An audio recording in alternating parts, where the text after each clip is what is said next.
From Wish TV and the All Indiana Podcast Network, this is the News 8 Daily 8 Podcast, a Wish TV News 8 update. Hi, this is Hannah Mordeau, and this is your News 8 Daily for Wednesday, September 24th. On and off showers this morning. Storms could be expected through the day as well. There's just a low marginal risk level, 1 out of 5 for isolated stronger storms south of Indianapolis for this afternoon and evening. Highs will only be in the low to mid 70s. New on Daybreak, Indianapolis police are looking for 2 missing children. IMPD says they are brother and sister, 13-year-old Aixa Baca and 7-year-old Ricardo Baca. Officers tell us the 2 were last seen yesterday near Colorado Avenue and East Michigan Street on the city's near east side. Both have black hair and brown eyes. Police say the girl's 4 feet 10 inches tall, 110 pounds, while the boy is 4 feet tall and 60 pounds. Their pictures are on our website, wishtv.com. Go there, look at them. If you think you have seen them, police say you should call 911 right away. The Indiana Fever and the Las Vegas Aces are heading to Indianapolis, tied up at 1 game each in their WNBA playoff clash. Aces stomped the Fever last night, 90-68. Las Vegas relied on a big night for their newly minted back-to-back league MVP, A'ja Wilson. Wilson had 5 steals and 25 points. Fever coach Stephanie White offered a blunt assessment of the blowout. I mean, the reality is they came in and they were physical and they dictated, and, we were on our heels and we were passive and we were reactive to everything. We 28 points off of turnovers, 14 points off of offensive rebounds. I mean, they're too good. We can't spot them 42. The best of 5 series moves to Gainbridge Fieldhouse for Game 3 Friday and Game 4 Sunday. A new data center could now be built on the city's near east side. This is a different proposal than the Google plan in Franklin Township that died earlier this week. Last night, officials with Metro Blocks met with people who live in the historic Martindale-Brightwood neighborhood. They discussed a proposed data center at a vacant lot where the Sherman Drive-In used to be. Reporters were not allowed at the meeting, but after it, the head of Metro Blocks and the city county council member who represents the neighborhood touted what it would bring to the area. The intent of meeting with the community was to come, sort of hat in hand and be transparent and open about what we want to do. I think there are tremendous benefits. This potential opportunity, one, it does a lot in terms of vacant and abandoned properties in my district.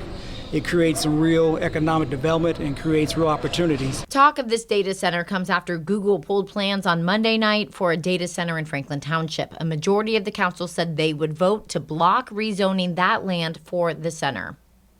Marion County prosecutors are showing off dramatic surveillance pictures and video from a weekend shooting where they say 2 people fired nearly 50 shots. It was on the northwest side at Georgetown Road and 56th Street. We have the video on wishtv.com.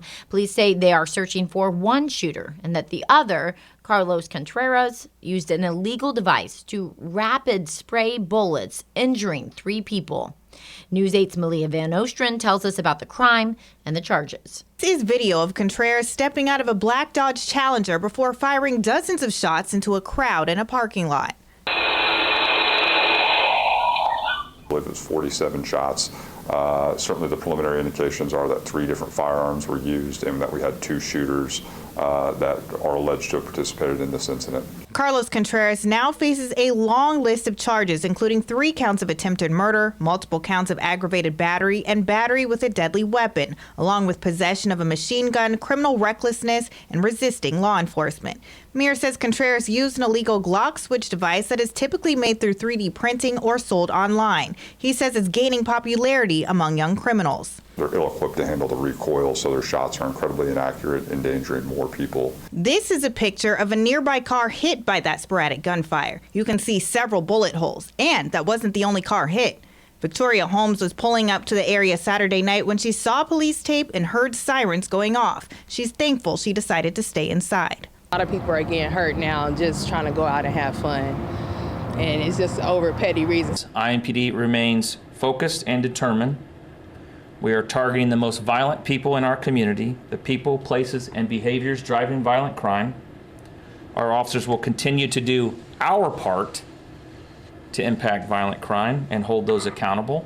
Although Contreras is caught, that doesn't give people in the community much comfort.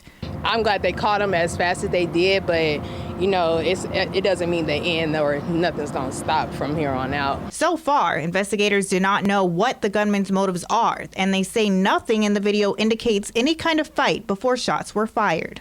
Speaks to something more that we have to do to try to reach people, because the end result of this is he is charged with 3 counts of attempt murder, and the maximum penalty on that's 120 years. Take a look at this picture as well. You can see this car right here. It is a blue SUV. Investigators believe that there may be a second person of interest. They believe that it's the second shooter. If you have any information on what happened or know who this person is, please contact IMPD. In studio, I'm Leah Van Ostrand for Wish TV and WishTV.com. Indianapolis police now say one of the men killed during a West Side weekend shooting was not one of the shooters and may have been an unintended target. That's a reversal from the initial reports from investigators. The gunfire left 2 people dead and 5 wounded. Police say it started with a fight early Sunday morning near 38th and Eagle Creek Parkway. Officers say one man shot 5 people, killing one of them, and one of the people he wounded shot him back, killing him. The coroner identified the men who died as 38-year-old Rodney Taylor and 29-year-old Dante Hogan's. Police have not said which one was the shooter. Investigators tell us they are looking for a person who fired. Jimmy Kimmel is back on the air, although not in every TV market in the country. The host returned last night after a week-long suspension and an outcry over free speech. Amy Kiley reports the battle involving ABC, local television networks, and the Trump administration may not be over. Anyway, as I was saying before I was interrupted, Jimmy Kimmel Live is back after a nearly week-long suspension. Disney says it objected to the host's comments after Charlie Kirk's murder. Kimmel addresses that in his return monologue. I don't think the murderer who shot Charlie Kirk represents anyone. This was a sick person who believed violence was a solution, and it isn't. Ever. Kimmel's also defending free speech with humor. The guy in Germany offered me a job. Can you imagine? This country has become so authoritarian, the Germans are like, come here. Some repeat audience members say this taping felt different. There was a gravity, but also happiness of just being back. Disney says it lifted the suspension after, quote, thoughtful conversations with Jimmy. Critics claim it originally caved to President Donald Trump. He says Kimmel's return on ABC, quote, puts the network in jeopardy. He adds, quote, we're going to test ABC out on this. Sinclair and Nexstar Media are continuing to preempt the show on their stations. The FCC chair applauds them for what he calls standing up to a national programmer. The preemptions are a financial hit for Disney. Some analysts say a boycott from Kimmel fans would have been worse. Money was the impetus for the first decision and pulling Jimmy Kimmel off the air, and money is the impetus for returning him. I'm Amy Kiley for Wish TV and WishTV.com. A man and jury found guilty of trying to assassinate President Trump at a Florida golf course last year stabbed himself in the neck with a pen after the jury announced its verdict. Marshals then tackled Ryan Ruth. Prosecutors say he did not suffer serious injuries. Investigators say Ruth spent weeks plotting to kill Trump before aiming his rifle at the then presidential candidate as he played golf. A judge set his sentencing hearing for December. A camp at the center of a summertime tragedy is set to reopen next year. Camp Mystic is the century-old all-girls facility along the Guadalupe River in south-central Texas. Flash flooding there in July killed 27 campers and counselors. The owners say the part of the camp closest to the river will stay closed. Parts not damaged in the floods will open back up. The owners released the plans to families in a letter yesterday. Texas has new camp safety laws that prohibit cabins in dangerous parts of flood zones. Here in Indiana, USA Gymnastics is moving its training center from its longtime home in Indianapolis instead to Noblesville. News 8's Kat Sandoval talked to the city's mayor about the move.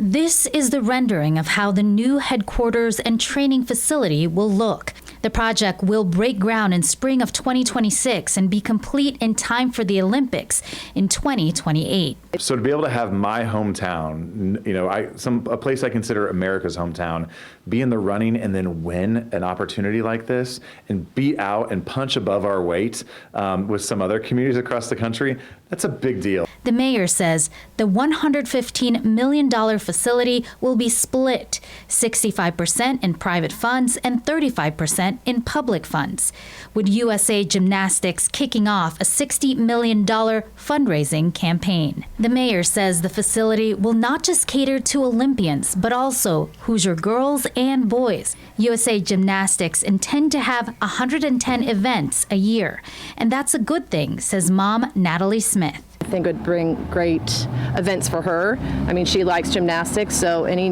neat events that she would get to go to would be more than welcome.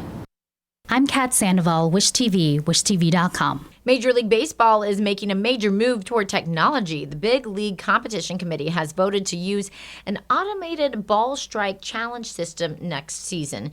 You may have seen it in action at Indians games here at Victory Field. Minor leagues have been testing it out. Under the system, a human umpire will still call balls and strikes, but pitchers, batters, and catchers can challenge the calls.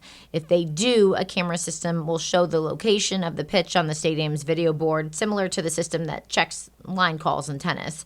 MLB says each team gets 2 unsuccessful challenges per game. The NCAA is laying out its plans for a historic 4 days of college basketball happening in Indianapolis in April. The men's Division I, II, III, and NIT championship games will all be held in the city between April 2nd and the 6th of next year. This is the first time that's ever happened. NCAA and the city's Final Four committee announced several events that week at a tip-off event yesterday. They include Fan Fest and a free music festival. This is the perfect time for Indianapolis to really show off. Show off for our visitors, of course, but also for our residents. And we have so much talent, so much creativity here, and it makes this city come alive. NCAA tells us it hopes to get students from every college in the state involved in the planning process. Voting for an annual big competition is on. Fat Bear Week is back for its 11th year. The contest aims to celebrate the brown bears at the Katmai National Park in Alaska as they bulk up ahead of hibernation. The largest bears have a better chance of surviving the winter.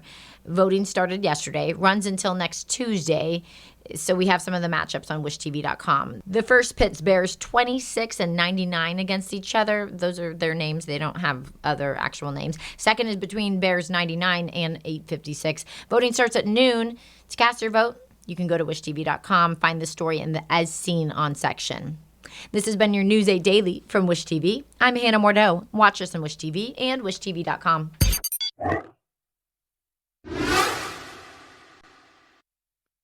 This is the News 8 Daily 8 podcast, a Wish TV News 8 update on demand. For even more, on demand and on the go. Connect with Wish TV on Facebook at wishtv.com and on the free Wish TV mobile app. Thank you for listening. And be sure to like, subscribe, and follow this podcast for updates every weekday morning on the All Indiana Podcast Network and wherever you get your podcast.